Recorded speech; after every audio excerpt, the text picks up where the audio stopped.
আসসালামু আলাইকুম ও রহমতুল্লাহ। প্রিয় বন্ধুরা, আসুন জেনে নিই কোন নবী কোন কাজ করতেন। নাম্বার 1, হজরত আদম আলাইহিস সালাম ছিলেন একজন কৃষক। নাম্বার 2, হজরত মুহাম্মদ রাসূলুল্লাহ সাল্লাল্লাহু আলাইহি সাল্লাম ছিলেন একজন ব্যবসায়ী। নাম্বার 3, হজরত ঈসা আলাইহিস সালাম ছিলেন একজন চিকিৎসক। নাম্বার 4, হজরত মুসা আলাইহিস সালাম ছিলেন একজন রাখাল বা মেষ চড়াইতো।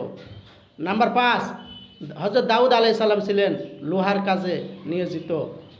নাম্বার 6, হজরত আইয়ুব আলাইহিস সালাম ছিলেন পশুপালক করতেন। নাম্বার 7, হজরত ইউনুস আলাইহিস সালাম মাছ ধরার কাজ করতেন। নাম্বার 8, হজরত ইসমাইল আলাইহিস সালাম ছিলেন একজন রাজমিস্ত্রি। নাম্বার 9, হজরত নূহ আলাইহিস সালাম ছিলেন একজন কাঠমিস্ত্রি। নাম্বার 10, হজরত ইদ্রিস আলাইহিস সালাম একজন ছিলেন দর্জি।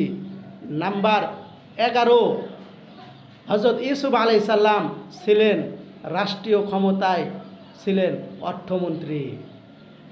ধন্যবাদ। ভিডিওটি ভালো লাগলে অবশ্যই সাবস্ক্রাইব ও ফলো দিয়ে পাশে থাকবেন।